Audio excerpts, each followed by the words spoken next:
Meadowlark is what we kind of call Maven Trap, where like if any of you guys have like read The Tipping Point, there's these mavens, these people that are really smart in a certain area.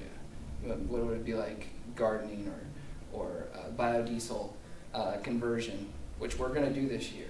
If you guys are interested in that, that'd be fun to do. These people come up to the counter, order a coffee. I chat with them, get to know them, and then I connect these people with each other, because I know that if biodiesel's going on in Lincoln, that helps the whole community. It doesn't just help me; it helps my kids. And it's a place. And then who wants to hang out in a boring coffee shop? You want to have like vibrant art all over the place. And the most available source for art, the cheapest, most available source for art is local artists. And they're frothing at the mouth to get themselves exposed because corporate art has taken over everything. And it's just another thing. The musicians too. I mean, there's so much to Meadowlark, it's hard for me to even like remember it all, obviously. And there's so much to Bioneers, there's so much to community crops, there's so much to the CSAs, to the farmers markets. Like, you go to the farmers market, man, that's a big deal. Like, Jazz in June, that's a big deal. That's community, You go see people you didn't see since high school like 25 years ago, and none of us are, but like, it's like, hey, I haven't seen you since high school, hey Ben, and I mean, it's a great, community's really where it's at. That's about it. Yeah, but even have a traveling library. The traveling library. Oh, yeah. Okay, so we have a library where the rule is you donate 2 books, and then you can check out only 1 book at a time. So we got this constant cycle of books. Some of them are good, some of them are bad. I'm not saying it's like old Shakespeare in there, but it's a place that I remember when I was younger, like I was afraid of the library because I owed them $50. So I wanted to figure out a system beyond that. I still owe the library $50 a year. Yeah, exactly. So so I wanted to figure out a system beyond that, right? Now, and even beyond the books now, we have a video library where we have all these movies. We have like 200 or so movies where you donate 2 DVDs. We'll give you a card. We have all the pictures of the movies in this like baseball card binder thing. You look through all of them, you say, I'll take that one. You give us your card. You keep the DVD as long as you want. And I think Netflix owes us some money for this, by the way. And then, you keep it as long as you want. You're done with it, bring it back. We'll give you back your card, or you can take another movie. I mean, that's circumventing the whole system right there. There's no money involved except for the 2 DVDs, and you have access to 200 or so DVDs. I'm not saying all the DVDs are great. They're not all Shakespeare in love, but it's a place that if you want to occupy your mind with some movies, and some of them are pretty good. But it's just another thing. I mean, just a place where the community can come, hang out. If they want to be on their own and watch a movie, go right ahead. If you want to educate yourself with books, there you go. If you want to participate in community, we know where to go. If you're looking for a solution, there's somebody else that's working on the same problem.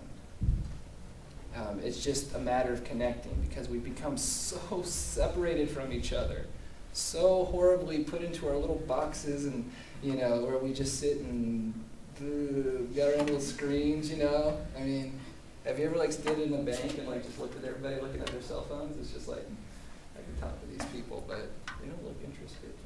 So. I don't know, that's a lot. But. Well, thinking about the impact of some of the decisions that you've made, it's upstream and downstream if you think of it that way. So the sustainability and the livelihood of the farmers and the growers, and the sustainability of the places where coffee comes from. So they're able to make a living and have a good community for themselves. It seems like one of the mind traps, or related to some of the mind traps that Francis talks about in the book, is this idea that bigger is better, or that you can't have both profitability and this positive impact. So as a business model, the coffee you're purchasing is more expensive than coffee that's grown on clear-cut plantations. Yeah. But you you have figured out ways to sustain yourself Yeah. at the same time that you're making these positive decisions. So I wonder if you could talk a little bit about how you've actually made it work, even though, you know, you're buying a better product and you're selling a better product, Yeah. which, you know, should be more expensive and is more expensive. Yeah. But Well, for me, the profit is in the pride I have in what I do. You know, I don't have a need for a big house. I have a small house. It does me very well, you know. plus you got your home away from home. And I got 2 homes, you know. If I want to just go at home and just be like, you know, stay away from people and chill out for a while, you know, that's where I go, hang out with the girls and my family. And obviously, I love having people come to my house because I got the potluck Thursday. But for me, there's profit in knowing that I'm doing as much as I possibly can to live less harmfully, so Iris and Sophia can enjoy the life that I do. That's the profit. Is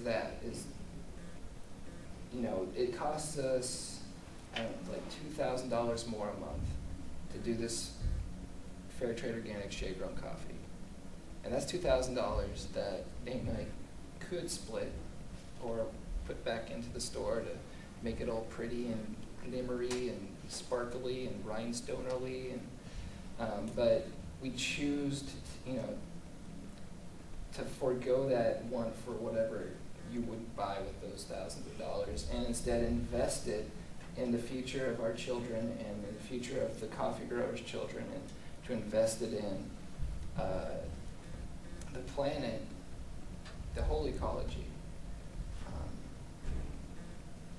I mean, that's the real trade-off, is to know that I'm not destroying the world with my choices.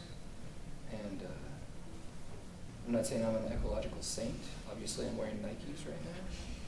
But, you know, with the really hard stuff, like how it's going to work, how I was going to spend my day, 8 hours a day. I mean, you know, wherever you guys are going, you're going to have to decide where you're going to spend 8 hours of your day. I mean, that, when you look back at yourself, or look at yourself in the mirror, how you're going to feel about yourself if you're doing something that you know is not really benefiting your grandchildren, or actually hurting your grandchildren. For me, I couldn't live that way. Just like, no way, Jose.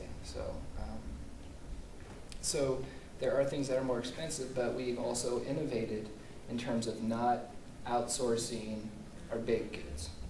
We bake everything. My wife bakes them in our little bakery in the back, so that cuts costs right there.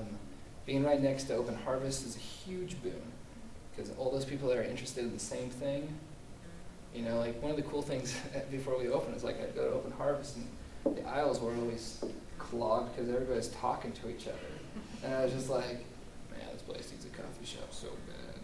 Just dying for it. I'm going to make that coffee shop. It's going to be awesome. And it is awesome. You know, so a lot of stars came into a line, but so that makes it possible. And I think it's better to try, and at least say you tried to get it, do something best, you know, good for your family and your kids, than to just put on the typical goggles and just trudge forward and never really have true relationships. You know, there's so much, I could just talk forever about this stuff, but like there's just so much in our world that is judgmental and just horribly hurtful. And when you really start connecting with people in an honest and non-judgmental way, it just opens it up so much. And it's a skill that we've never really been taught, because we're always bad, good, stupid, dumb, rich, poor. People are people, just like deer are deer. I mean, people are people. They're not, see this little philosophy, but it's like, we're not sinners, we're just our people in a really bad system that we were raised in. It's not our fault, but we do have that choice, and we'll always have that choice to do something different. And that's the great, real power of us too, is that we can change culture so rapidly. You know, like Facebook is so humongous right now, and we can use that, we can make a choice to use that to really make a difference, you know, and inspire your friends. Like my dad would have never put a rainbow on the back of his house if it wasn't for me doing it first. You know, I've inspired my dad to do something, which is really weird. Well, on Facebook, it can be something that brings people closer together or that pushes Yeah. people apart, because sometimes it can be a problem if you're substituting it for real interaction. Exactly. But Yeah. it also can be a great way either to connect with more people or Exactly.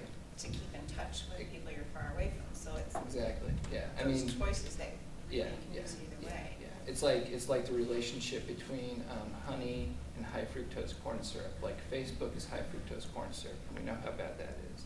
Honey's really good for you, so don't ever stop eating honey. But no, like you know, yeah, never ever let Facebook take the place of real community. Because I mean, we got a living, breathing Facebook at Metal